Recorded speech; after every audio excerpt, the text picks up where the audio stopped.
Tell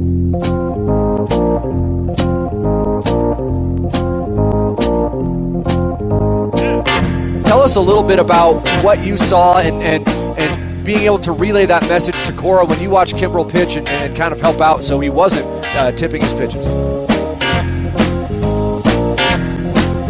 So tipping pitches, we hear about it all the time. People at home understand what tipping pitches is all about. It's amazing. And that's remarkable. Alex, I have an important question for you to start the podcast out this week. Always do, Bobby. Always do. You know what? Some are calling me the greatest interviewer of our times. Mm-hmm. I'd only interview you and sometimes baseball writers. Yeah. I've always said you're the Howard Stern of baseball media. Why are you trying to derail the podcast this early on? I'm more of a Barbara Walters, I feel like. I'm the Barbara Walters of niche leftist baseball media. Just asking the hard-hitting questions that nobody wants to answer, but we know the world needs to hear. Mm-hmm. That hard-hitting question that nobody wants to answer, that the world needs to hear this week is, did we screw up last week by leaving off Clayton Kershaw? It's a lot of conversation going on in Slack, in text messages from unnamed family members who are related to you, right? About leaving off Clayton Kershaw. Mm-hmm. So my question is, did we screw up by leaving off Clayton Kershaw? No. Seriously, you're going to cower to the masses? Yes, this is what I was hoping you would say. They weren't in the room with us. Exactly. They didn't grinding it out the understand list. The creative process. Yeah. We thought long and hard. Whether or not Kershaw's name came up at all, whether or not we thought about him or forgot about him is irrelevant to the entire argument. Let me ask you this. Did you think about him at all until he came up in conversation on the episode? I'm a little worried to say my actual answer. Because you did think about him and you chose not to, or because he didn't even cross your mind? That's for the listener to divine. Okay. I gotta be honest. He's not famous. All right? He was on New Girl. I get it. We get it. He was on New Girl. Okay? That's the only point in his favor. He doesn't want to be famous. Where does he go every offseason? If he wanted to be famous, he would go somewhere where he's seen, not to Texas. Yeah. I mean, to never be heard from. Like, he's objectively really well known by baseball fans, but he doesn't strike me as like a baseball celebrity. No. If that makes sense. Like, he doesn't have that like red carpet aura that I think some of the other people who we named do. And that's no fault of his own. I think, as you mentioned, he has no interest in cultivating that side of his personality. I think good for him. I think he's like Jesse Plemons. Mm-hmm. Well respected as one of the great actors / players of our time. Definitely probably a good hang. Definitely probably. That's how you podcast. Mm-hmm. Definitely probably a good hang. Liked by everybody within their field. But if he steps on the red carpet, no one's going to be like, there's the most famous person in the world. It's not there. Incredible to compare Jesse Plemons to an NL West pitcher and have it not be Logan Webb. That was good. I'm at the top of my game right now. I got a latte in me. I got a Negroni in hand. Mm-hmm. We're going to do a fun podcast today that is hopefully going to infuriate fewer people than last week's did. And I'm excited to do that. So without further ado, we're going to do the 2023 Tipping Pitches Banned Topics. We're not allowed to talk about them. The banned topics, not allowed. But before we do that, I am Bobby Wagner. I'm Alex Baisley, the man who forgot about Clayton Kershaw. And you are listening to Tipping Pitches.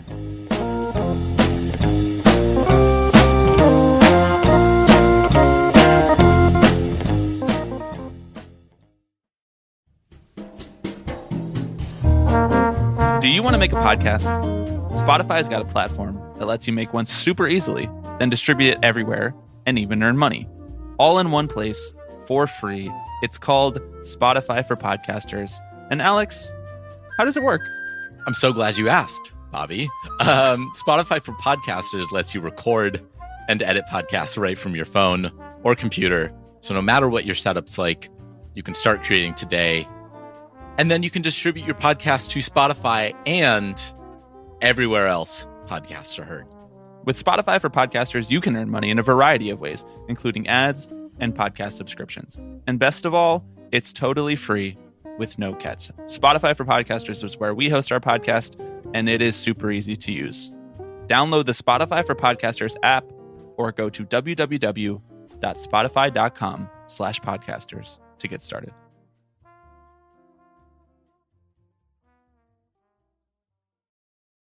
Okay. Thank you to this week's new patrons who have not canceled their Patreon membership simply because we left Clayton Kershaw off of the 30 A-listers list. Those new patrons this week are Michael, Gilbert, Keith, Mike, and Kyle. A Michael and a Mike all in 1 week. Mm-hmm. We're really diversifying. No Alex is this week. What's up, dude? I know. Text the group I gotta chat. go shake the tree again. Exactly. I know there are a few more out there. We get a new Alex like every 3 days. Yep. It's really unbelievable. I don't know what's going on there. Something supernatural. No, the rate of production over there in the factory is just really... The factory? Are you insinuating that you're like the foreman of a factory of Alex's signing up for the Tipping Pitches Patreon? Well, that sounds pretty good the way putting it like that. Yeah. I was suggesting that I am a product of said factory. Just like we're all products of the factory of life. The extent to which I am losing this metaphor, I cannot even express. So we're just going to keep The powering more we through. lose it, the better it gets, I think. gets. To those of you who want to be like Mike and Michael and the rest of our lovely patrons, you can go to patreon.com/tipping pitches. That's a forward That is slash. a forward slash. Do not put in a backslash. It'll still take you to the same place, but it'll be the wrong link. And it's going to look weird. Yeah.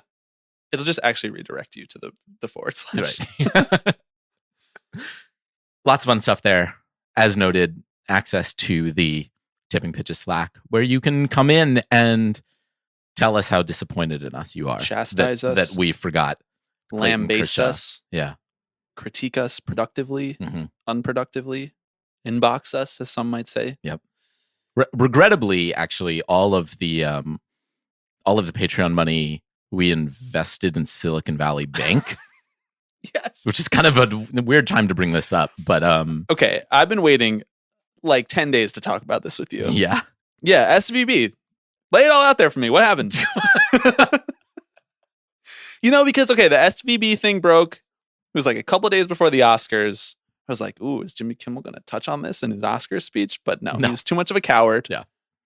I thought he kind of shied away from the SVB jokes because he probably has some money in there. Right.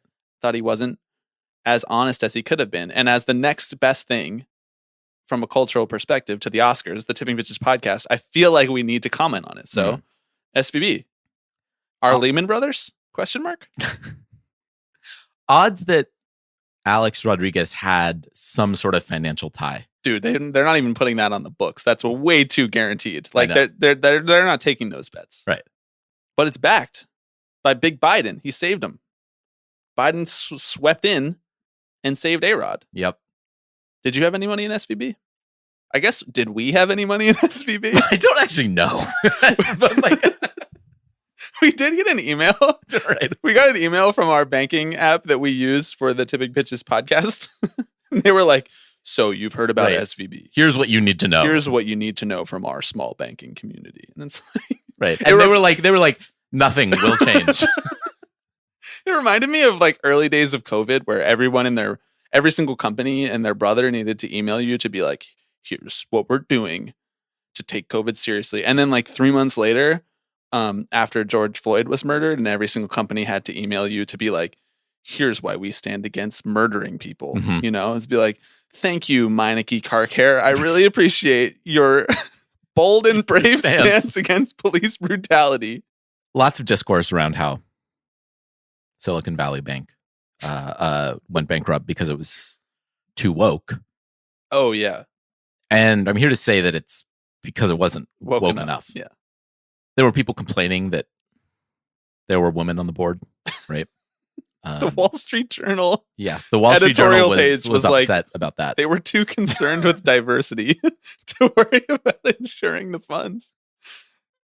While that is a heinous bad faith take, it is also objectively amazing take artistry by them.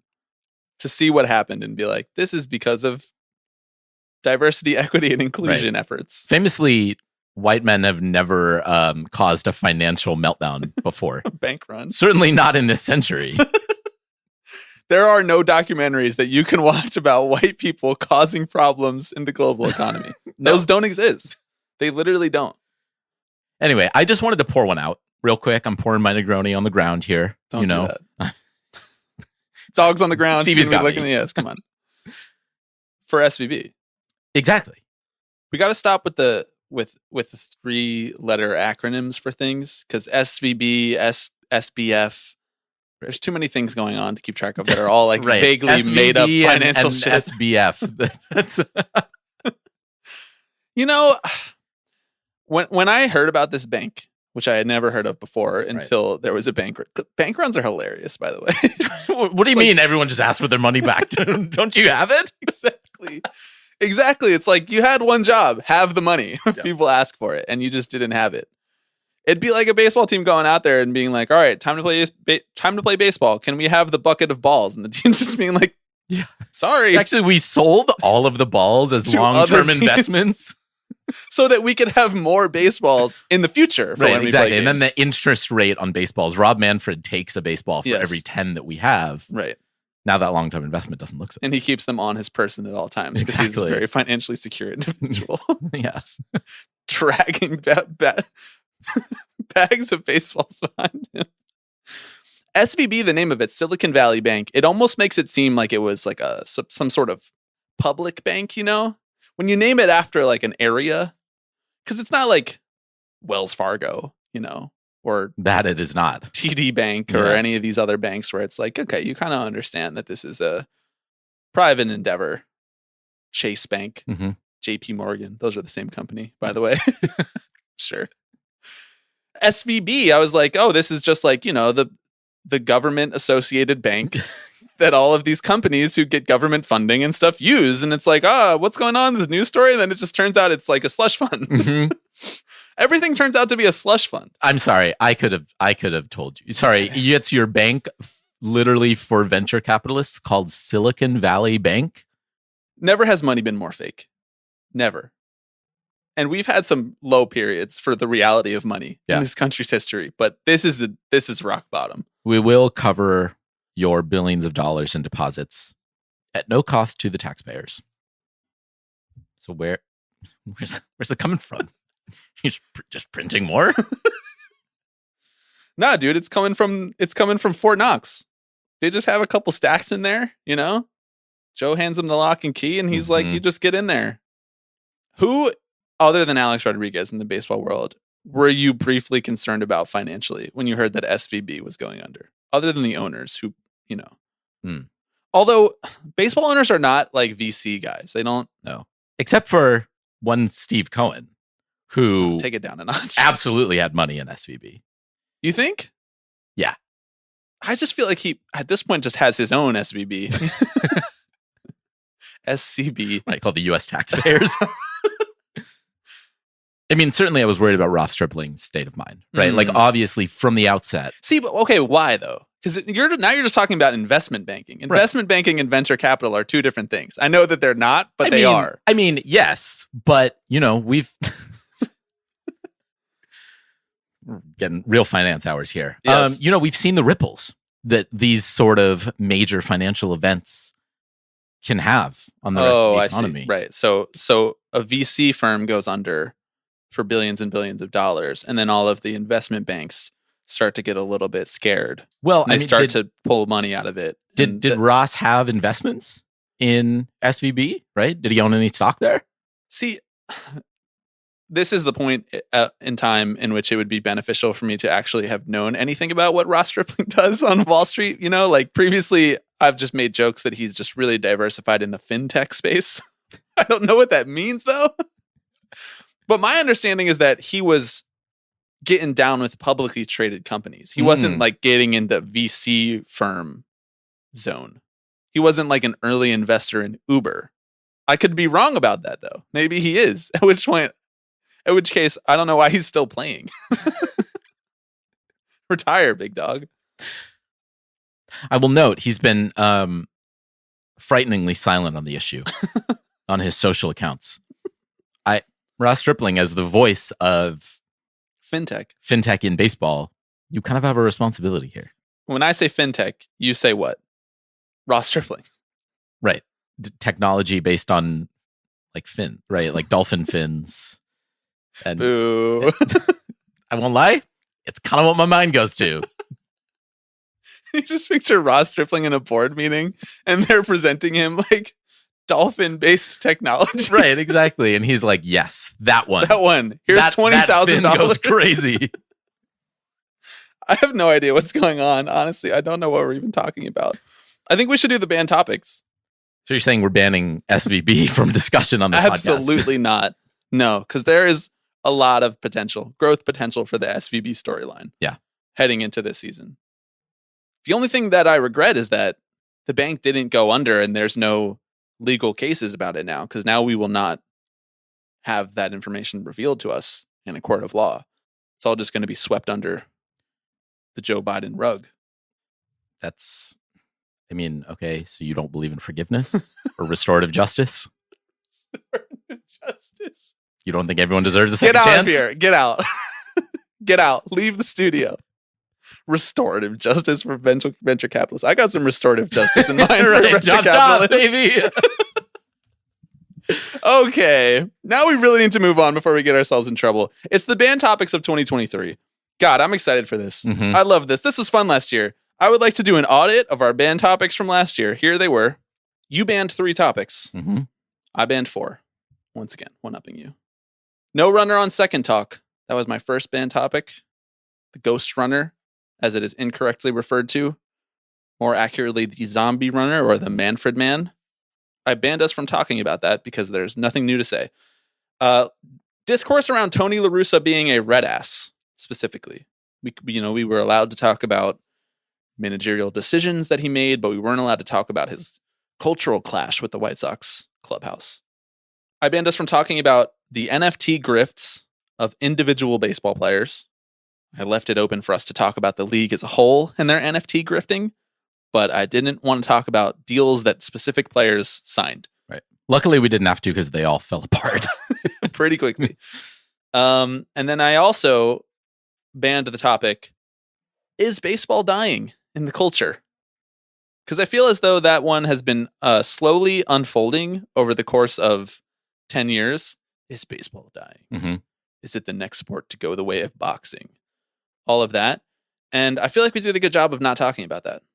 I agree, because I still I don't care, right? Like, it kind of doesn't make a difference to me. Yeah. The people listening to this pod are not going to stop watching baseball. Right. So I think we're good. I'm like, when you say dying, do you mean, is Rob Manfred trying to dismantle the sport? Worth discussing. When you say it got lower ratings on Fox this year than last year, Sure. great. That's numbers on a spreadsheet to me. Exactly. Man, I could still watch the game, and I did. So, my friend and colleague Brian Curtis at The Ringer tweets after every single sporting event, or just really anytime there's discourse around TV ratings. TV ratings will not affect your life. Yep. And it just remains true. Incredibly true statement. And he just never gets tired of sharing that sentiment. Your banned topics last year were the universal DH, which I do feel like I remember us talking about that once. I think we did. So yeah. we violated one of yours. You banned, in retrospect, this was a sort of prisoner of the moment banning by you, but you banned the discourse over hats, like new hat designs that were being dropped by New Era, like seemingly every 8 hours. Right. Which that sort of felt like a psyop, the way that they were dropping those hats onto Twitter, Right. trying to get reactions out of people. For like 6 months, it was all they did and all everyone was in baseball was talking about. Right. And then they just stopped. They were just like, we're out of ideas. It's like how anytime there's a new musician, it's like this person, X person is an industry plant. Yep. It's like, that's how I felt about the hats. These are hat industry plants. Our third topic, I regret to tell you, we just did a god awful job of not talking about. Our third topic that you banned was Bob Nightingale. Yeah. This one was in one ear, out the other. Yeah. We banned it, and I just forgot. Probably the next week. We just kept on talking about him. So it's time for a mea culpa. What do we do to apologize for that failure? Only talk about Bob Nightingale for the rest of the podcast. First, we unban him. In fact, we promote him Right. with a segment every week. What's Bob talking about? Well, so this What's is a great Bob way got to do with it? to introduce our guest that we have with us right here, right now. To talk about Silicon Valley Bank, please welcome in Bob Nightingale. He calls it like Sonoma County Bank or something.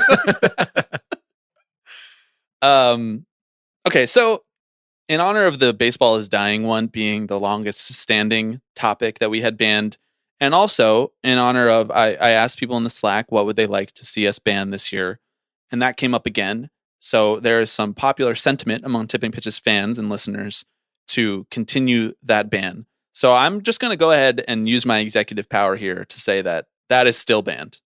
It is remaining banned. Is there anything else on this list that you would like to say, let's roll that ban over. Let's re-up that ban. Let's exercise the Tipping Pitches option on that ban. I think Tony La Russa, Red Ass Discourse still applies. Like, we've kind of exhausted that well. Yeah. He's not the manager of the White Sox anymore. Exactly why we should retire it, you know? Exactly why we're not going to talk about it. I could tell in your eyes that you just did not remember that when I said it to you. Woo! Love to do a baseball podcast. Yep. Yeah, I mean, I'm fine with keeping that ban going, although I don't know if we need to waste the option on it because I don't anticipate us talking about that. But yeah, I'm good with that. What else? You want to bring hats back into the fold? You want to start talking about him again? I do want to start talking about the universal DH again. Okay, I want to bring that back. Let's do it right now. Okay. A fun way to do this would have been we ceremoniously unban these things and we have to talk about them each for 5 minutes. Right. Find something to say about the runner on second. Do you feel like Tony La Russa was a culture clash with the White Sox young talent last year? Right. Go. 30 seconds. Go. No. No, he was exactly what the team needed at the time. He's a Hall of Famer. Yeah. Put some respect on his name. Okay. So then let's do it. Let's go to the 2023 band topics. Hell yeah. We have each prepared 3 band topics. I do have some honorable mentions here. Mm-hmm. I'm curious if any of my honorable mentions will be included in your list. So I started it off last year. Why don't you start it off this year? What is your first band topic from the Tipping Pitches podcast in 2023? As a reminder, for people who did not listen to this segment last year, we banned this topic. One of us bans this topic. The other person has not heard the other's list. And we are not allowed to talk about it on the podcast until next year at this time when we do the 2024. Yeah, sometimes we might make a mistake. We're not perfect. Sometimes we over-insure our bank deposits. Right. Under-insure our bank deposits. I don't really know. Yeah. Sometimes the long-term extension, we sign the young player who doesn't work out. Right. Okay, no spoilers. We ban it from the podcast. It's sort of a gray area as to whether we're allowed to talk about it on Twitter. I think that where we landed last year was that we are allowed, but it's sort of against the spirit of this. Mm-hmm. If it comes up and we can make an easy, quick joke for some clout, low calorie retweets, right, then that's fine. Empty calorie retweets. That's what we're all about on the Tipping Pitches podcast. But it is banned from the podcast as soon as it is uttered and agreed upon on this show. So the stakes, some might say they've never been higher. Yeah. Okay. First topic. You're up. First topic, maybe the toughest one on here. This might be this year's Bob Nightingale. In the sense that we just don't follow this. Correct. Yeah. Just ignore it. I'd like to ban discussion of owners who are shocked at other owners spending money. Okay. Can you give an example? I could give dozens. I every 4 or 6 weeks, there's an article and it's like anonymous executive says, I don't understand how what Steve Cohen is doing is sustainable. Sure. And then we spend the next week saying, this is really representative of what's wrong with the sport today. And then we go on the podcast and we talk about how you're banning just one of our core topics. Exactly.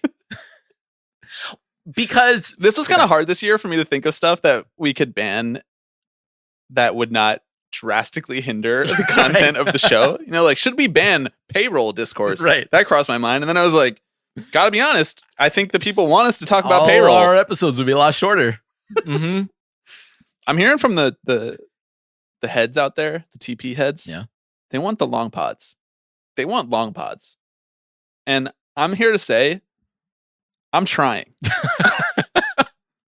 I'm doing my part. I'm doing my best. Sometimes we record for over 2 hours and 35 minutes of it is unusable. Mm-hmm. Truly, you would not want to hear it. Yeah. So I just want to say to those people, the 2-hour pod will come one day.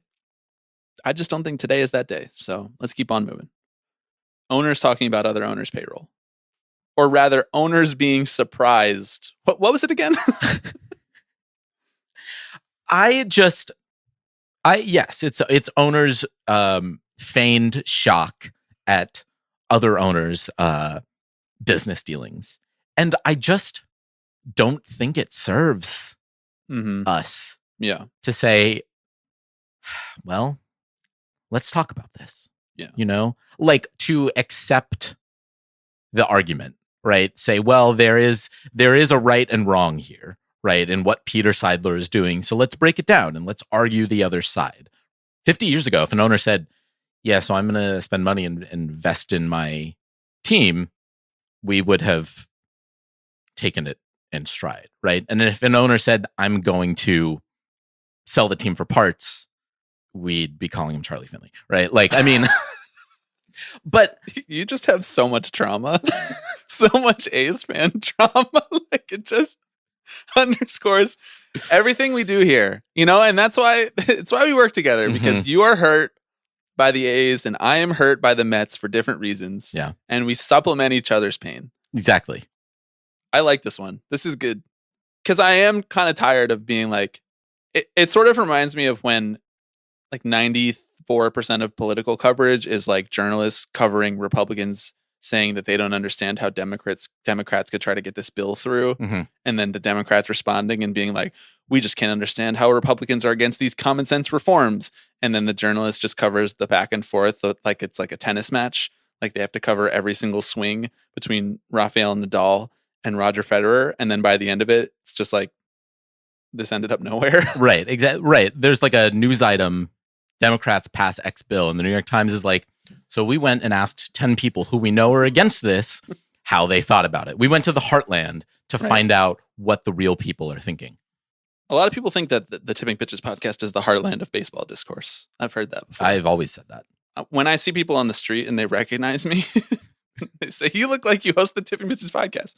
They're like the heartland of baseball discourse. Yeah. They were like, where's that Topeka, Kansas radio show? Right? Yeah. Like that's where I first heard you. Like, they don't just give these phone numbers away to anybody who signs up for a Google Voice account and chooses the phone number that they want their voicemail to be. They don't do that. Right. You can't do that. If you try right now, they will deny you. I'm not going to lie. I kind of forgot that we chose the phone number based off of the Topeka, Kansas area code. Yeah. That was a good bit. We should bring that one back. Don't ban that. I hope that's not one of your next two. No, it's not. The Topeka bit. I would like to hear your first band. Okay. You would like to hear my first band topic. That's great because I have it right here in front of me. My first band topic is discussing whether Clayton Kershaw should have been on our 30A lister. Just kidding. My first band topic is, you know what we're not going to do? We're not going to talk about the performance of baseball players who are on long contracts. The performance of those players in the early years of their contracts. We're not going to do it.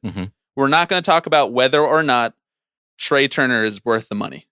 We're not going to talk about whether or not the Padres needed to extend Manny Machado. We're not going to talk about whether the Tatis investment is a bad idea. We're not going to talk about it in a positive or a negative light. We're just not going to engage with it. It just doesn't exist. There are no questions about the length of the contract and whether it will be a good investment on the back end. Yeah. Corbin Carroll, I have never heard of him, and he, as far as I know, has never signed an extension. The Miguel Cabrera contract doesn't exist. Not a thing. So I'm intrigued by this, and Okay. I'm on board, but I'm wondering, when you define long contract, what does that mean? Is that like 5 years or more?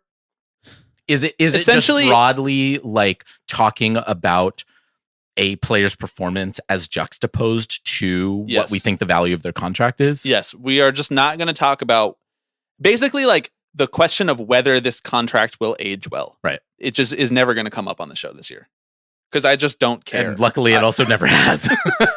No, but it has though, because I'm also banning it. Like we can't even make fun of a person who is asking this question. I don't even want to do that anymore. Okay. I think it is too low hanging fruit for us. And honestly, I think we're better than that. I think we've evolved as broadcasters, as podcasters, as people. Okay.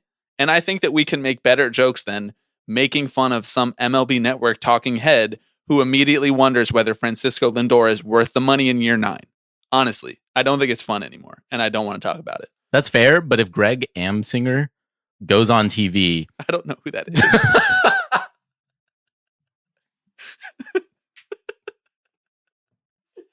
Bobby's like, we're not going to talk about anything that happens on MLB Network because I've never seen MLB Network. I honestly wrote down MLB Network, but I crossed it off because I was like, that's severely limiting. Like something might happen on there that's genuinely funny. I just don't watch that channel. I don't either. The World Baseball Classic is like, and spring training is the first time I've tuned into that channel. I know the World Baseball Classic is being broadcast on Fox, but like they talk about it and they do coverage of it on MLB Network, not on ESPN. So I've been tuning into there for the first time in a little while, but generally speaking, it's not on my media diet. That's fair. I'm like the people who, like watch Fox for a living, you know, like the Media Matters people or whatever. Yes. Like I watch MLB Network so you don't have to. Right. I get all the Harold Reynolds takes and I just like compartmentalize, You're I'm doing a lot. bad job of branding yourself as that, because I think that is a good brand. I think that's funny. That's definitely a guy that needs to exist. You're like Adam Johnson, but for baseball media. Right. You're doing the leftist cultural critique of MLB Network. I'm laughing and joking, but that's basically why this podcast exists. Right. Yeah. Okay, your next topic. My next. Wait. I was supposed to be dramatically saying banned at the end of all of this conversation. So whether contracts will age well. Banned. Hell yeah. What was your first one again? Oh, owners feigning surprise at how other owners spend their money. Banned. Should we have a gavel? Banned. Mm-hmm. Okay. We got a bark. Wow, we got a bark. We're just going to keep that in. Let's go. Banned. Well, this one is a good follow-up, I think, to yours because it's a little more specific. It's player specific. I am largely uninterested in Fernando Tatis Jr. discourse, like period. Which is not to say I don't want to talk about Fernando Tatis Jr. Okay. But he's coming back from a suspension, right? What? What? I don't know if you heard. Suspended? I know. By the commissioner? No. I'm sorry to have rocked your world like this. Bro, he's living my dream. Taking steroids, riding motorcycles in the DR. Come on. God, if the commissioner of baseball said you can't engage with the sport anymore, I'd be like, I'm free. No, I just know that between the suspension and the myriad injuries and the long contract, combined with the fact that he's on the Padres, which are kind of at the center of baseball's cultural zeitgeist right now. Who would have thought? Right? So weird. We're going to get the moral grandstanding, right? Of, well, he's not a star because he used performance-enhancing drugs, right? Yeah. Or he can't stay healthy and this contract is going to age poorly, right? Again, follows nicely on the heels of your blanket ban of contract discussion. But I think that the Tatis narrative has been really interesting to me because he was like the center of the baseball world for like a couple years, right? And lauded as like the once and future king of the sport, right? Yeah. And it all very high approval rating. Absolutely. And it's seemingly overnight, like did a 180 and people are like, he's not a star anymore. Right. I just, it's not in good faith and does a disservice to the fact that he's a 23-year-old superstar. I mean, it's going to be especially unbearable when the Padres win the World Series, right? Like that's going to be even worse, but I don't know, man. There's such a tendency to sort of latch on to a player like him for a lot of obvious reasons, right? Regarding his style of play and his Latin background and the sort of effervescence, right? And joy that he brings to the sport. He's got the shirt that he wears open, right? Like and because he's a Nepo baby. And because he's a Nepo baby. All of these things, the swords are pointed towards him. And there are better fights to fight. Yeah. Man. There are better fights to fight. That's the tagline of this podcast. There are better fights to fight. Okay, so discourse around Fernando Tatis Jr. as a star? As it relates to his suspension and or injuries and or contract length. This is like one of those clauses right in when you're reading the terms of service where it's like Silicon Valley Bank has the right to not insure any of your deposits or right, you're like, I'm like Kamala tweeting like student loan cancellation for those who make less than $100,000 a year and have received a Pell Grant and have started a business in their community for the last 10 years. And to put their right foot in and put their right foot out and put their shake left all foot it in, out. Yeah. put their left foot out, and then do the hokey pokey and then turn themselves around. Yeah. That's what it's all about. Good thing we did all those things, though, because then we're going to get our student loans forgiven. Just kidding. Supreme Court said no. Who was surprised? Me, definitely. Okay. Fernando Tatis Jr. with all of those stipulations, discourse, banned. Pausing to see if Stevie was going to bark again, and she did not. But that is effectively banned. I'm just like imagining the person. In my head, when you said this, I picture the person who like goes on Twitter and quote tweets a Fernando Tatis Jr. highlight. And it's like, imagine rooting for this guy after his suspension last year. Yeah. That person is just non-existent to this podcast this year. No, yeah. Imagine thinking this guy was a good face for baseball.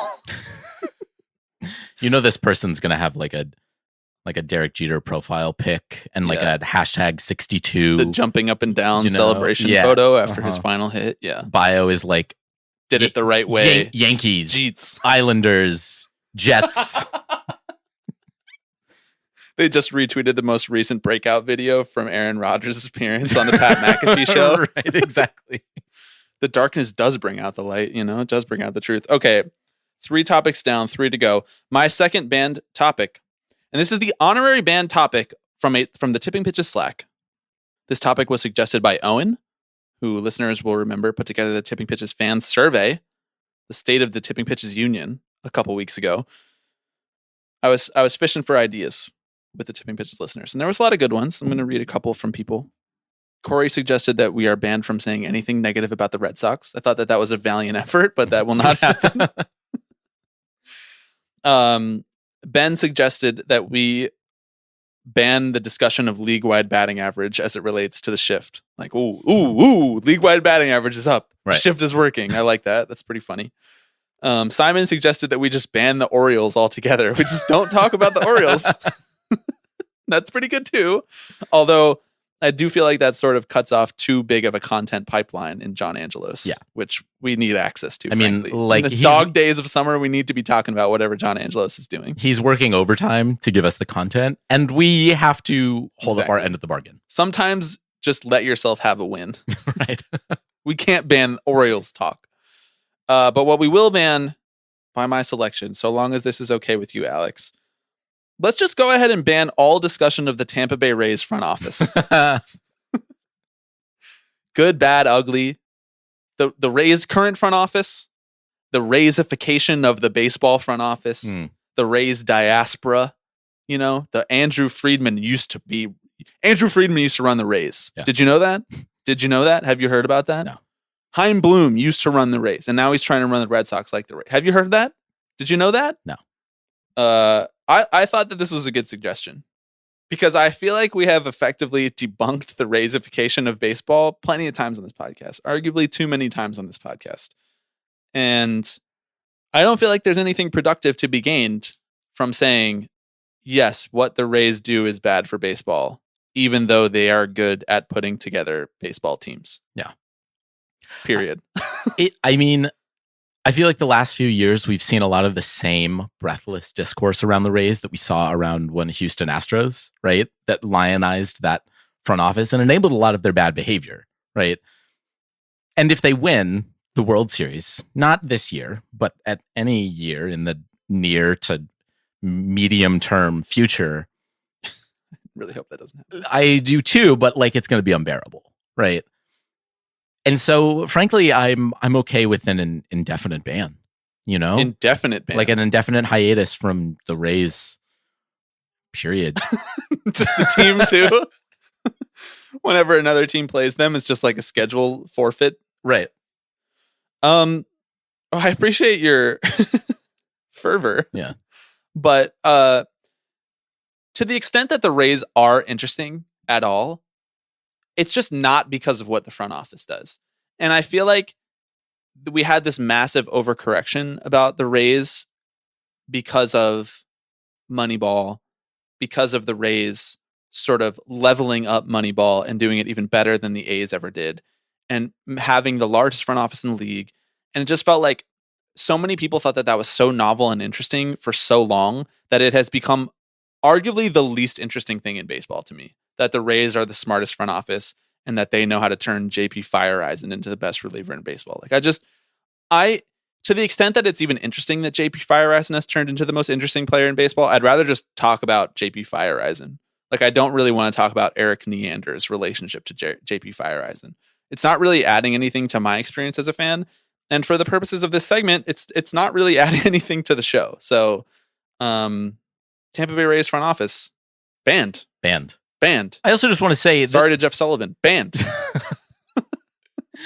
Discourse around them. The Rays improved upon Moneyball. You know, they took that and they ran with it. Did they? That's crazy how many rings they have now as a result. Alex said scoreboard. Like, look, my scoreboard's 0 too, but hey, at least they got to the World Series twice. that's, you know what? They lost, and it's just as painful. Arguably more painful, but at least they got there twice. You know, AL pennant flags fly forever. That's what I always say. Get their asses. Okay. You're up next. Your third and final band topic.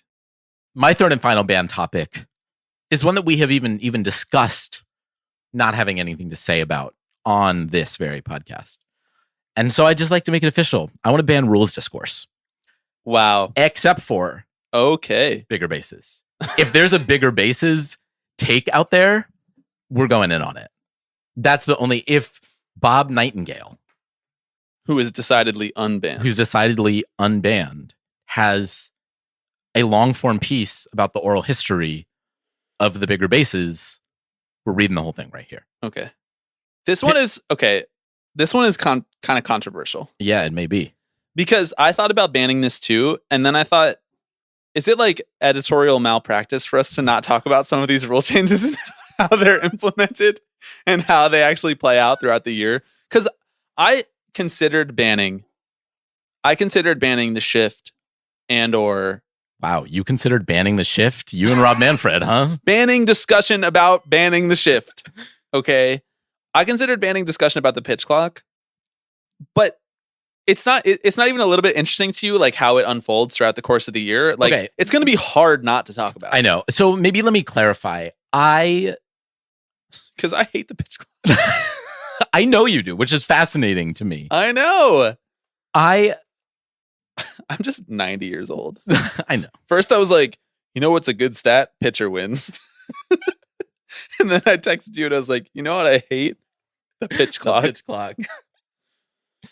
It's just too rushed. These kids these days. I just am not interested in the They just want everything too fast, too immediate.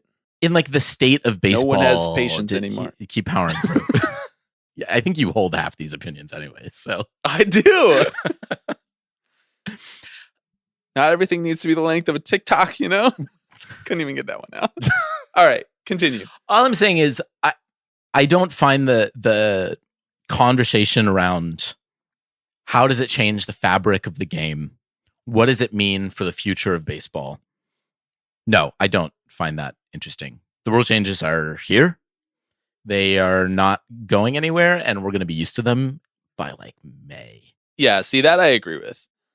That's why I'm like really, with all my power, trying to withhold my I don't like the pitch clock take. Right. Even though I'm saying it on our podcast that thousands of people listen to. But like, it doesn't really have the ability to really screw up my day by saying it on the podcast. You know, people are going to understand what I mean in that it just went from being nothing to something very apparent and hard to ignore in spring training, but I am trying to wait until it kind of dies down a little bit and it reacclimates my expectations of watching baseball. But I mean, there will inevitably be plays, games, innings, outs decided by the pitch clock, and it'd be hard not to talk about it in those instances, right? Nope. Couldn't be me. Just didn't happen. So it's like I almost said something happens to the A's, but it's not like that's gonna matter this year. Right, yeah. So it's like the wild card, game 3 of the wild card, and the Cardinals beat the Phillies because JT Realmuto doesn't get in the box in time against Ryan Helsley. And you're like, this is fine. I'm just not JT Realmuto was wrong. I mean, he was, right? Like, wasn't he so stupid? But it's been 6 months for him to learn how to get in the box. Again, get it out of our system now, bud. I just think that I find it interesting. Sometimes just asking questions. How willing you are to critique Rob Manfred for being the technocratic solution guy to problems that you could have easily solved in a more seamless way. Because some rule changes you hate. Like some rule changes you're like, why are we trying to litigate our way out of this problem that we could develop our way out of, like if we just teach players not to do this. And I guess I'm not totally convinced that the pace of play was a thing that we needed to change a rule to change. Look, we've allowed front offices to basically ether the pace of play, and then we gave them an out by changing a rule to fix it. Yeah. Like the pace of play thing didn't happen because players were just like, I want to wait a minute between pitches. It happened because front offices at the major league level told players to go max effort on every single pitch because they were going to take their players out after an inning or an out of work. And that had a trickle down effect of that being taught at the youth level. And now 15, 20 years later, since that has started to be taught, the pace of play has slowed down because of the max effort of pitchers and because players are more okay than ever with walking and or striking out. And so that is a philosophical decision that teams made. And very similar to the DH, we've just given teams an out for kind of breaking the game of baseball. And I don't necessarily know that that's what rule changes are supposed to be for. I think that rule changes are fine when you're solving for a problem that you can't solve any other way. That is my honest opinion as a self-admitted, sometimes problematically so, baseball purist. I agree. I agree with everything you just said. I just don't really want to talk about it. I just don't care enough to be like, okay, but like, let's talk about how this is fundamentally changing the game we grew up with. I'm like, it's changed, man. And if this makes me a hypocrite, flies in the face of dog, it makes you a reactionary, bro. I'm just saying, like, not to be defeatist, but I'm kind of like, it is what it is. Yeah. I get it. I mean, I get it. Like, it probably is not a problem that teams were going to take it upon themselves to solve. Well, like, no one team is going to be like, we're going to tell our players not to throw max effort so that they can speed up the pace of play. Like, that's just not going to happen. Yeah. I have another sneaky take floating around that pace of play is a batter problem and not a pitcher problem, but maybe that's going to derail this conversation too much. Really get too far in the weeds of the whole like pitch clock pace of play thing. Yeah. The pitch clock being largely targeted at pitchers when the real problem basically like since Derek Jeter and Nomar era has really been batters is like an interesting conversation, I think. But yeah. Not one that we're going to have on this podcast. No, it's not. Although batters are penalized too. Like it's not like it doesn't apply to them. I think that I just think that the language and the discourse around it has been more focused on the pitchers. But I think when it starts to play out over the course of the season, I think it's going to be just as not detrimental, but I think it'll be just as interrupting to batters as it is to pitchers. Look, I think we're having a productive conversation. Maybe we shouldn't ban it. Maybe we should make it a regular topic. Anything to say about the bigger bases? Because that's all I'm interested in hearing. I don't have anything to say that every national baseball writer has not already said. Sick. Amazing. Because every national baseball writer was like, this is my chance. They're doing a presentation of the bigger bases. I need to talk about them. I need to take a photo of the bigger base. I need to take a photo of the base next to another base. If I'm Bob Nightingale, I need to take a photo of the base with no reference to the previous size of the base so that it's not useful at all to the hundreds of thousands of people who follow me on Twitter when I tweet this picture out. Bigger bases are good. They're fine. Whatever. It doesn't change anything at all. I've yet to see the person who's like, bigger bases is going to disrupt the game. We could be those people. That's what I'm saying. Can I ban just like disruption culture? Like the word disrupt, like things need to be disrupted all the time. When did we go from calling changing things to disrupting them? Is this really just like an Uber thing? It's like a real not to go full circle on everybody. It's a real Silicon Valley-ification of the way that we talk about things. I mean, Rob Manfred is certainly disrupting me and my watching experience. Can someone listening to this put a quote card of Alex's face with the caption, Rob Manfred is certainly disrupting me. Alex Baisley, the Tipping Pitches podcast. Okay, I guess we're not talking about the pitch clock then. If this seems like maybe, because a few weeks ago when we talked about it, you were like, I have no thoughts. I think you said it on the podcast. You were like, I don't have a single opinion. I said that because I had opinions, but I was just so tired of hearing people just like triumphantly voice their opinion on the pitch clock.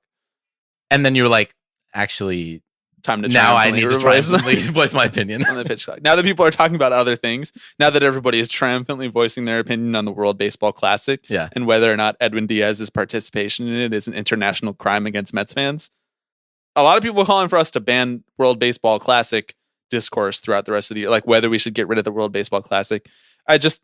That conversation is just going to go away. I know. Like, I mean, I wrote it down, right? I don't want to talk about the World Baseball Classic in those terms because it's just a bad faith argument. And again, like in 2 weeks, we won't really have to anyway. And also, I mean, some people asked whether or not we were going to talk about the World Baseball Classic. They asked why we didn't talk about it on our last episode. Why we didn't talk about it on our last episode is because we had recorded so early. We recorded 5 days in advance that only like 1 or 2 games had happened at that point. At this point, we are now in the quarterfinal stage. We're recording this episode on Saturday, March 18th. So the United States has not yet had a result against Venezuela in the quarterfinal stage. I'm going to be honest. I've watched like 5 or 6 World Baseball Classic games, and I've greatly enjoyed all of them. I really love the passion. I really love the different,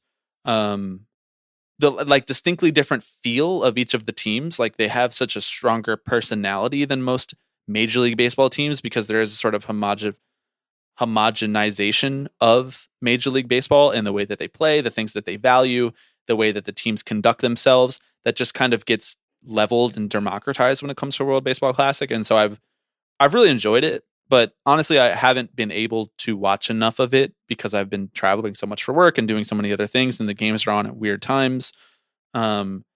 I haven't watched enough of it to do the type of coverage that, you know, like our friends at Cespedes Family Barbecue are doing a really good job on their podcast feed of. So I'm into it. I like it. I like the World Baseball Classic. I think it's good for baseball. It's good for the internationalization of the game. And I don't have any qualms with it. I'm personally very, very, very, very, very, very, very, very, very, very, very, very sad and upset about Edwin Diaz getting hurt in the manner in which he did. But it has nothing to do with the tournament. It's a freak accident. And I mainly feel really bad for Edwin, like not for myself and for Mets fans. Like this is a guy who overcame so much as being the best reliever in baseball, having a really terrible, honestly, in retrospect, kind of fluky year and getting crushed in New York media for it, coming back and becoming one of the most likable, lovable players that the game has, and looking about as dominant and as cool as ever in doing it with the whole Timmy Trumpet situation and just the way that his stuff was so overpowering. It's just like a terribly timed thing for a guy who uncomplicatedly is really fun to root for. And it just bums me out. And I don't have another take beyond that, besides the fact that it just feels like a fucking gut punch. You know, Brandon Nimmo sprained his knee and ankle, and I sprained my heart when I saw Edwin go down. But that's to answer people's questions who are wondering whether or not we're going to like talk about or cover the WBC. I think we're following it as casual fans, not as like super, super hardcore analysts of the WBC like some other places have been.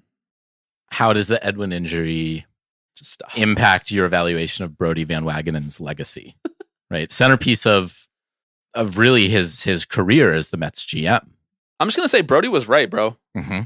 Except Kalanick's looked really good this spring. Maybe Brody was wrong. This is why analyzing trades and like doing legitimate baseball analysis is just not our bag. Right. I was like, this is a bad trade. And now I'm like, I love Edwin. This is a good trade. And I would hate to have to feel beholden to justifying my opinion that Jared Kelenic was the wrong person to trade at the time. Mm-hmm. Like, it's just, that's so joyless. I just don't know how people do it. Okay. I think I got it all out of my system. The pitch clock, the shift discourse. Mm-hmm. I think we're good. I accept this ban. Banned. Okay. Banned. It's just really fun to yell. Banned. Before I ban my final thing, I want to tell you my honorable mentions. Okay. I thought about just banning Josh Donaldson. Okay. Just like we're not allowed to mention him. Just because I talk about joyless. Just there's no fun way to talk about Josh Donaldson. No. So we would just pretend like if he came up in a Yankees scenario, we would just pretend like a different person played third. Okay. Like we just pretend like Gio Urshela is still on the team. Right. Like, wow, that was an amazing play by Gio Urshela to end the game, you know? Or like, wow, Gio Urshela's range is great. Gio Urshela's fielding is way down. You know? But I'm not going to ban Josh Donaldson outright. He didn't rise up to that level. I thought about banning the A's moving to Las Vegas. Mm-hmm. But what if they announce that they're moving What to if they Las do? Vegas? You know, like we've basically functionally banned any serious engagement with this conversation until there is something definitive. And so I didn't think that we needed to ban it. Yeah, I mean, like you said, it's kind of implicit, right? Like you won't hear us covering every City council meeting. right. Every time Rob Manfred says, "This is our last shot with Oakland." Okay. Every artistic rendering of the A's new stadium. Yeah. Just covering it like it's just breaking news. So those were my honorable mentions. Did you have any honorable mentions before I do my final one? As noted, World Baseball Classic discourse. My other honorable mention, which I'd like to hold myself to as much as possible, but may be hard, is Keith Olbermann dunks. Oh, yeah. In the words of the great Lauren Walker, I'm not falling for that hot take. That's clearly someone with a fetish for getting yelled at, and I refuse to participate in that kind of perversion. That's it. That's my one response to everything that Keith Olbermann says. You reading a Lauren tweet on this pod just makes sometime, like I almost want to ban you from reading Lauren tweets on the pod, because when you do, it just makes me realize that like we just shouldn't be doing a pod. People should just be reading Lauren's tweets instead. It's like way funnier than anything that we're doing here. Okay. Keith Olbermann, banned. Soft banned. My final banned topic. I would like to ban the word analytics without any further specification. Okay. So like neither of us are allowed to say analytics, period. You have to say something else That's after great, that. because I'm always saying that to too. I'm always just specify- like, bro, analytics, right? No. Because we don't do this a lot, but other people do it a lot, where they're like, this team uses analytics too much. That doesn't mean anything. That's not a statement. There's nothing there to what you just said. This team uses analytics. That's like saying this guy breathes a lot. Yeah, this team uses bats too much. Bats are an analytic. Okay? If we're going to engage with someone who is talking about the word analytics, they're going to need to be more specific than that. I'm sorry. Specificity is important in journalism. And as everybody listening knows, this podcast is a journalistic endeavor, a very serious, rigid journalistic endeavor that could be taught in a journalism course. So I'm not going to engage with the vagaries of the word analytics. I'm done. Because people use it as a blanket term for something I don't understand. Mm-hmm. And I'm no longer interested in explaining the thing that person does not understand to them, even though they will never hear my explanation of it. And 2, pretending like that person needs to understand the input data of a Major League Baseball team that they don't work for. Yeah. I'm over it. Banned. Say it. Try saying it. It's really fun. Banned. It does feel good. But I'm saying the word like band, like B-A-N-D, musical band. right? Like yeah. Fall Out Boy. Right. Yeah. Good band. Right. Analytics. Band. Let's start a pop punk band and call ourselves Analytics. Hello, Brooklyn. We are Sabermetrics. Yeah. Get pumped up. For batting average on balls in play. I'm on board. I also want to say, I think the appropriate response to someone using that word in conversation is to simply respond, what do you mean by that? Yep. Define that for me. The Inigo Montoya corollary. Mm-hmm. I don't think you know what that word means. You Exactly. keep using that word. I don't think you know what it means. Just like how, as we've seen in recent days, how we should be asking more people what they mean when they say woke. You know, this is my wokeness of baseball is analytics. I agree. You know, I completely agree. I know. I like analytics is basically wokeism for baseball. Right. People who decry it don't know what they're really mad at. They're do, mad at but are something. too afraid to say what they're really mad at. Exactly right. I'm so mad at the term analytics or the people who use it that I'm even mad at the people who have like come around on it. You know, the people who were like, I wasn't sure at first, but now I understand why analytics are useful. I'm like, you still don't understand. You're just saying analytics. You're like, you need to do a little bit of both. You know, that's like the en vogue take. Yeah. You need to have a little bit both. Yeah. You know, a little bit of the analytics. You need to have a little bit of that. Little sprinkle yeah. of analytics. Mm-hmm. And a little bit of just good old fashioned from the gut. It's like scouting. Like, what are you saying? First of all, scouting is analytics. And second of all, that's like saying I'm socially liberal and fiscally conservative. That's what you're saying to me in baseball terms. You need to have a little bit of analytics and a little bit of old school. No, you don't. No, you don't. Is that what it's like? Yes. That's like saying it's about as valuable as saying to me I'm a Rockefeller Republican. I don't know what you mean. When was that ever a thing that people actually were? Right, yeah. I like this. This is good. Thank you. And this is a good one to end on, Thank you. I think. A little tough because I feel like a lot of our content revolves around us dunking on people who don't understand what they're saying. So, you know, we're just going to be really careful. That's all. Or again, just ask them for a definition.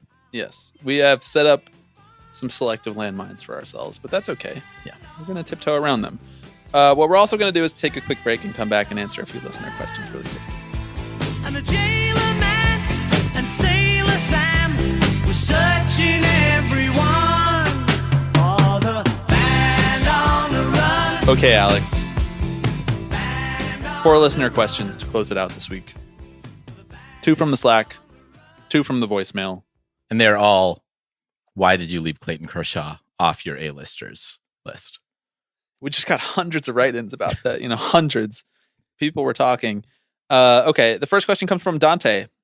Dante shared a tweet of a screenshot of one of those MLB surveys that they send out to fans, where they're like, please take this survey about how you engage with the game.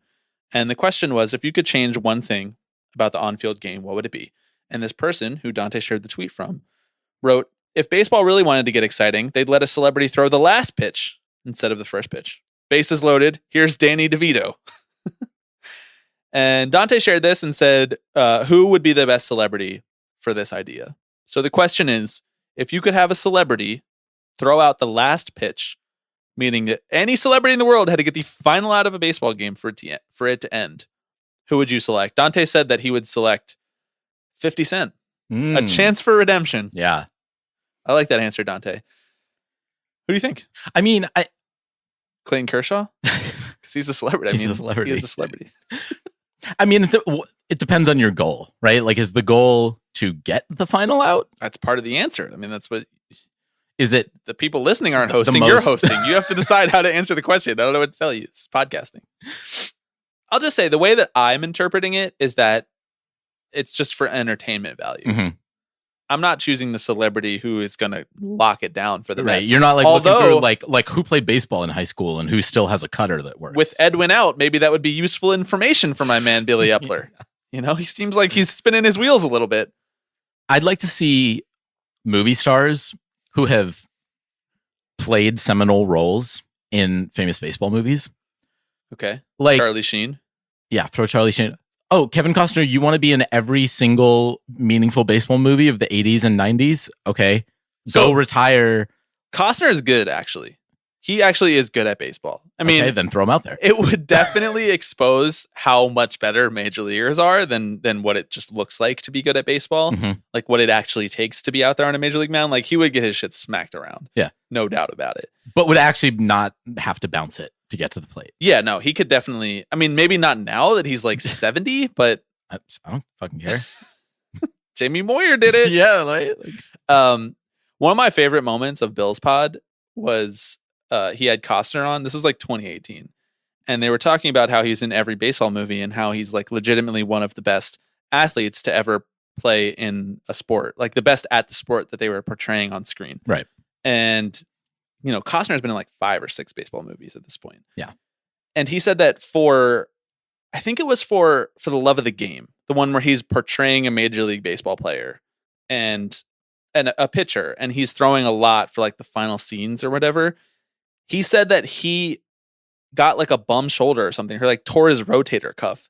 And he basically intimated or like full on revealed on Bill's Pod that they gave him HGH to recover from this. And I was like, damn, keep him out of the hall. Yeah, what? Get him out of the hall. I can't believe you'd admit that. I'm banned from making the joke that I want to make. Actually, I'd like to amend my answer to an idea that I think I floated on our Twitter account a few weeks ago. Okay, and your definition of celebrity may come into play here. Okay. Because the people I want out there throwing the final pitch are not celebrities, although they may want to be. And that's the owners.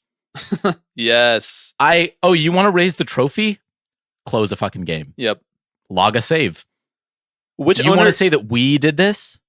Which owner do you think would look worse? I feel like Nutting could get in the mix, bro.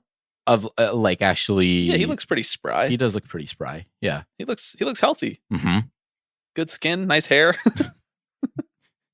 Is Bob Nutting hot? Yeah, I'm just gonna let you keep going. Sneaky handsome, Bob Tell Nutting? me about his toned arms. You know. No. No, I just want to see Tom Ricketts embarrass the fuck out of himself. Yeah. You know? Yeah. Like, I recognize that billionaires aren't capable of shame. Let's get Charles but Johnson let's up there, try. dog. Let's get old CJ up there. Right. I think Can't lobby your way out of that one, bro. after having made physical contact with JJF, Yeah. what's your take on his athleticism? Out of 10. 10 is like Mike Trout. 0 is like a dead person. Honestly, he's pretty trim. Oh, okay. He got that Bezos treatment. You know, Yeah. like the rich guy pay someone to train me and give me HGH so I look swole when I'm on my forest vacation Right. with Like my new facelift incoming girlfriend after I divorced my wife from pre-Amazon and made her the richest woman in human history. Thank you. I'm here all week. Just reading Jeff Bezos' Wikipedia. You don't know that I don't have Jeff Bezos' Wikipedia page every time we record this That's podcast. true. You don't know that. I haven't even answered this question yet. Your answer is Costner and or the baseball owners. Yes, exactly. That's pretty good. Dante's answer is 50 Cent. I think my answer is Snoop Dogg. Because if it goes good or bad, you know he's going to have a great reaction. Yeah. You know, I'd like to see his response to like the pitch com. Like, why is this thing talking to me? You know, or like He the gets pitch a clock. strike called on him for the pitch clock. Yeah, he's like, what the fuck? He's like cursing out the umpire. I think that would be fun. Snoop Dogg. I like that. Thank you. And you know, he's having a good time either way. Yeah. The clip of him doing the announcing for the dressage, the horse dressage. It's one of the all-time sports moments. Okay, second question is a voicemail. Hey, Bobby and Alex. Dan here. I just finished listening to your interview with Evan Drellich about winning fixes everything, and I really enjoyed it. But I did want to take issue with one thing that came up a couple times, which is the notion that what happened in the Astros front office defies parody. The idea that the crazy personalities and behavior there are beyond satire. And that may be true, but I think the low-grade wannabe CIA stuff actually suggests a great way to satirize it. You take the Moneyball formula and then you apply the burn after reading treatment. That movie does a great job showing how, like, even intelligence boils down to bored white-collar workers trying to get hyped about data sets, raw intelligence, and then they end up tripping over office politics and their ridiculous delusional ideas about themselves and the business they're in. I think any Moneyball burn after reading movie has to be directed by Adam McKay. You can ditch Brad Pitt or keep him. But other than that, I'd like your guys' thoughts on who we should cast as Jeff Lunau, Taubman, Hinch, Jim Crane, etc. And any other ideas are welcome. Thanks. I don't know what Brandon Taubman looks like, so I don't know how I'm going to cast him. Yeah. I do know that I would want Jason Bateman to play Jeff Lunau. Oh, that's a good one. Thank you. Thanks. I like to think of myself as a movie guy. Anytime you compliment me, I'm just You're dead like, set "Aw." on making you regret it. You know? Do we have a role for Brad Pitt? Let's make him Jim Crane. I mean, if it's going to be directed by Adam McKay, which Dan has said it needs to be, I do think that we can just get Christian Bale to just, as he did when he portrayed Dick Cheney in Vice, we'll just get him in like an old suit and he can be Jim Crane. I think he would crush that role, honestly. Yeah. Although Jim Crane is not that fit. Yeah, but Like, Christian I Bale, know that Bale is known for. So what you're saying is getting that into character. you think Tricky Dick is fit? Like, he put on weight for that. Why can't he put it on for Jim Crane? You're right. The other thing, okay, actually, you're right. I like where your head is at. You know why? Because I hate this whole thing where we're like, okay, actor for role, they did a good job because they gained weight. Yeah. / they did a good job because they here lost we go. weight. This is such a dumb thing that we have actors do where the Academy is just like, well, Hey, Oscars discourse. Wow. he gained weight. 70 minutes into the pod. He gained weight. Of course, it's a great performance. Or Matt, in the case of Matthew McConaughey, Dallas Buyers Club. Well, he lost weight. I'm like, I gained weight too. Is the movie good? No. Is it fun? Definitely not. Is the performance good? It's fine, but he lost weight. Right. Like, what are we doing? No, but I think, God, I love Christian Bale, man. Yeah. I've been watching rewatching The Dark Knight Rises lately. You've been rewatching The Dark Knight Rises lately? Yeah, I guess the way I say that makes it sound like I've been doing it regularly? repeatedly. I mean, yeah, Dark Knight Rises. We did a watch along on Big Picture, where we just did a director's commentary track for the entirety of Dark Knight Rises. Yeah. That was a lot of fun.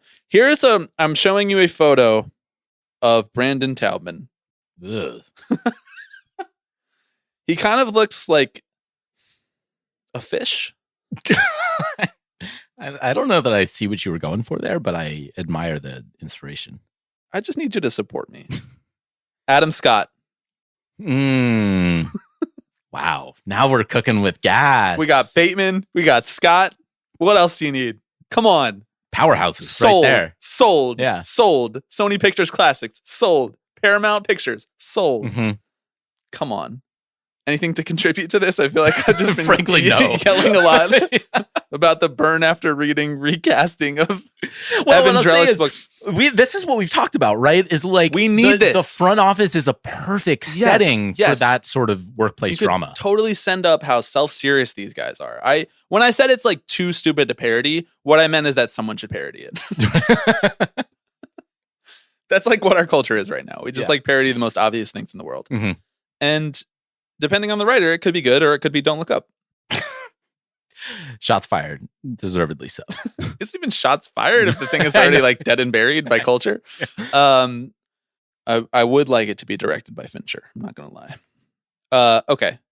Next question. This comes from Kate in the Slack. Are either of you eligible in any way to play for a World Baseball Classic team other than Team USA? Extreme reaches are allowed. If so, which one? And if given the option, would you play for Team USA or Team Other Country? Nick in the Slack followed up and said the official rules for eligibility are: you've played for the team before. Neither of us have played for a World Baseball Classic team before.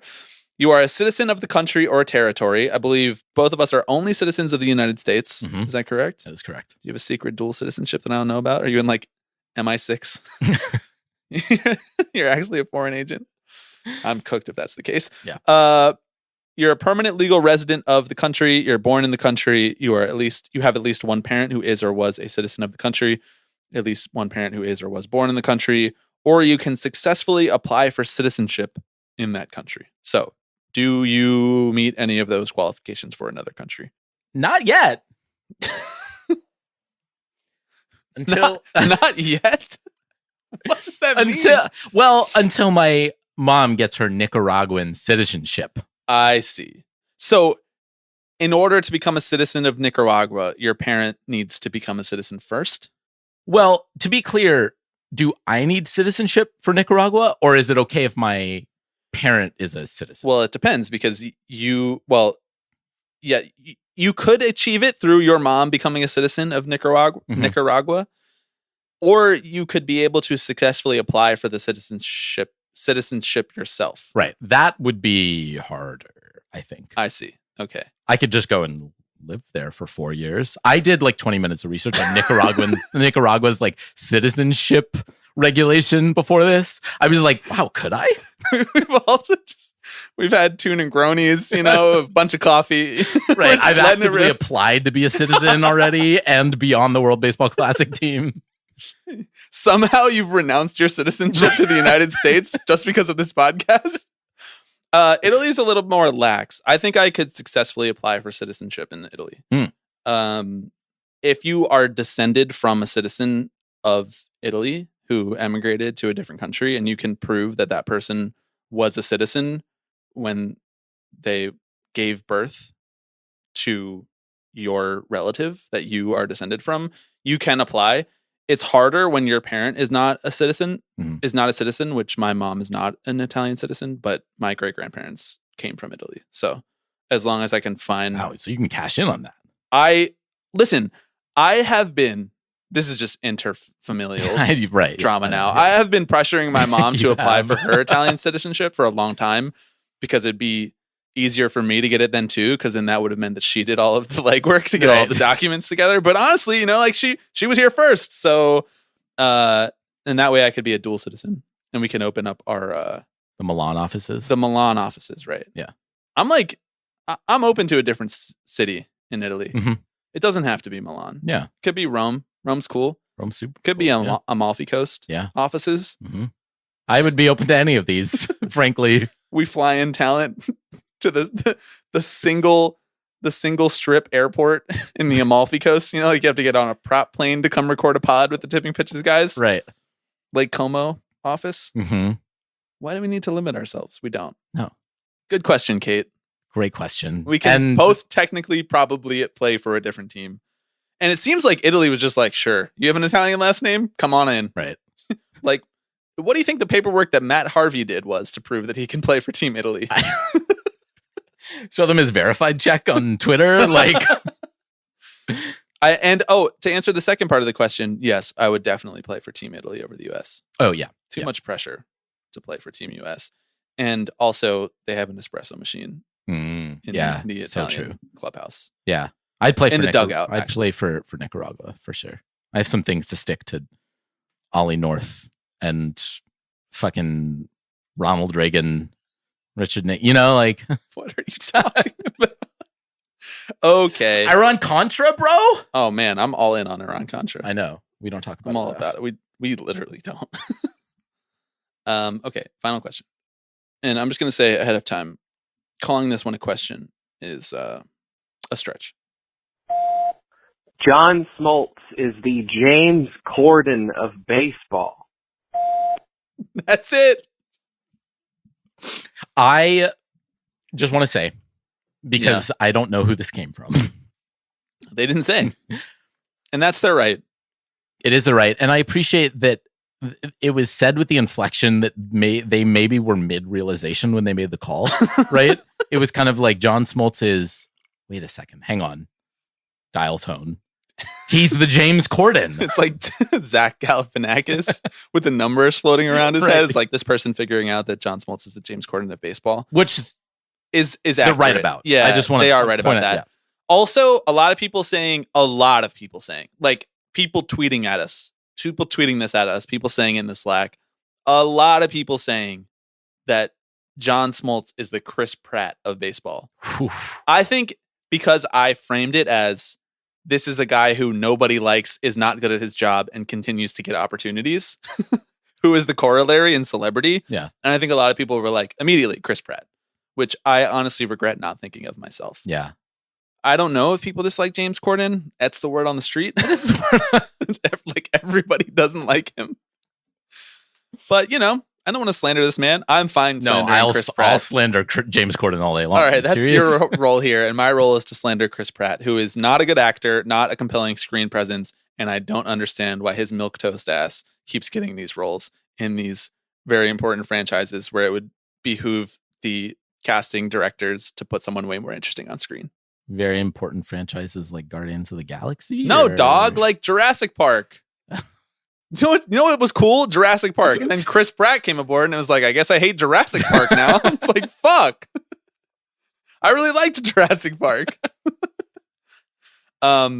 He made me hate Jurassic Park, dog. Come on. Equally as apt a comparison to the John Smoltz's James Corden is like John Smoltz's Ellen, right? Who everybody really hates, and it came out.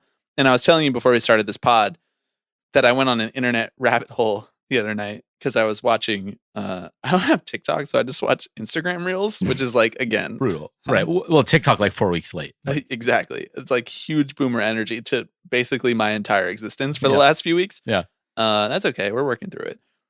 I came across this Instagram reel that was like 3 times that celebrities were really uncomfortable in interviews. And it was Taylor Swift's interview with Ellen DeGeneres, where Ellen DeGeneres is just like saying that she dated. They're doing a segment and Taylor Swift is on there to like promote a new album or whatever. I think it was Red. And Ellen is like repeatedly saying like, you date all these people, and like putting photos up behind them of like pictures of Taylor Swift with all of these different guys that half of them she didn't actually date. She keeps insinuating that Zac Efron that they dated because they were like there on the Ellen show together last time. Right. And it's basically just like playing into all these stereotypes about Taylor Swift dates everybody, blah, blah, blah. That was like a huge thing in culture. Yeah. In the 2000s and 2010s. And she literally just like almost starts crying, and she like yells at her to like stop this segment. And it's very uncomfortable. Jesus. And so then I went on like a YouTube rabbit hole of all of the celebrities who basically are just like the interview equivalent of giving the middle finger to Ellen while on the show. Right. Of course, Dakota Johnson being the most famous one, where she basically brought Ellen down. Yeah. Amazing moment by Nepo baby Dakota Johnson. And so having spent a lot of time with Ellen in the last few days on the internet, I can say that it is a John Smoltz energy to her presence. Yeah. Both would gladly hang out with George Bush on their day off. And both seemingly, for some reason, hate the very plush job that they have. Right. You know, the very plum job that they have. They just like are not interested in having fun with it. So yeah. Ellen, James Corden, Chris Pratt, any of these work. Piers Morgan. No, Piers Morgan's too entertaining to be John Smoltz. Wow, we got a pro Piers Morgan take on the pod. I think that means it's probably time to end, huh? Probably, although I'd like to see John Smoltz on Carpool Karaoke. You know, like, isn't that something you're pining for? Do you think, like, when the Corden show stops, because, you know, he's done, right? Mm-hmm. He's donezo. Sure. Okay. Really, his late show or whatever the fuck it's called, late night with James Corden. It's over. It's ending, and he's damn. Wow, it's ending. I'm just hearing about this for the first time. That's crazy. It was a great show. It was a really great. You know, that actually makes me sad. I'm going to put some jet engine noise in the back of this. Do you think, like, when his show is over, that just reverts to the Creative Commons and we can just steal that idea? Carpool karaoke, and we just do it with James Smoltz on the pod?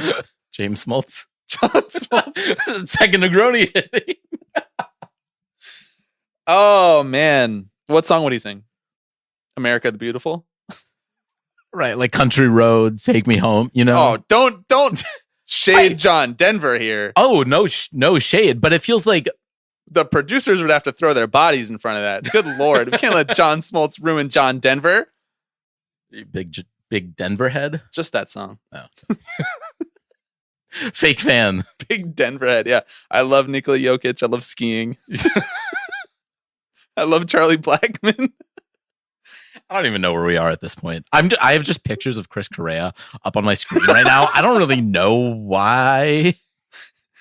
I would blame this on the Negronis, but this podcast started out more chaotic than it even is now. Yeah. We were talking about SVB. We lost the thread of several analogies within the first 10 minutes of the show. Still haven't hit the 2-hour mark, though. Can you imagine 30 more minutes of this chaos?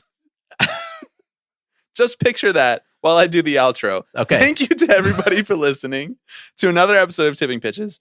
Banned Topics 2023. Please let us know what topics you would like for us not to talk about so that we can avoid talking about them. Want to hear us not mention something? Let us know in the comments below.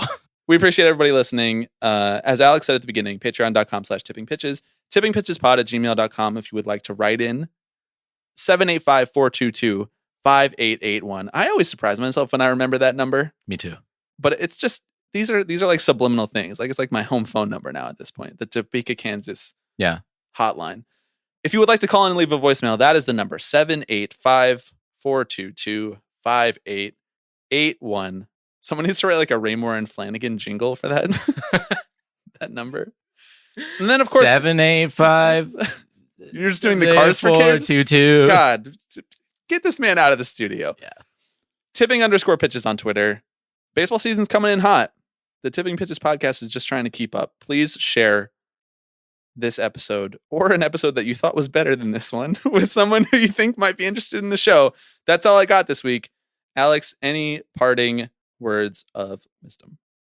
Would you just like to sing Country Roads Take Me Home as we close this our outro? Yeah, you don't even need to pick music for this week. I would love if you sang the outro. First of all, would prevent us from getting sued. Second of all, yes. Do it.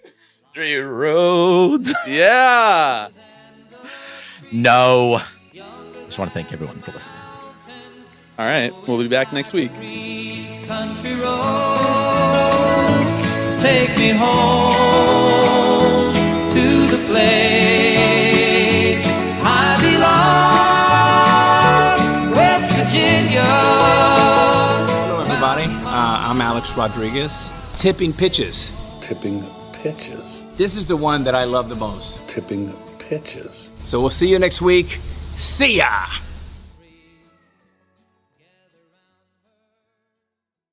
As noted, World Baseball Classic discourse. Bro, I'm gonna ban her from being in my apartment. I just reached my activity goal according to my Aura ring. Wow. Sitting here, got the heart rate up, sharing my takes, Getting up, walking to the kitchen to make Negronis, walking back. It was the analytics take that got me.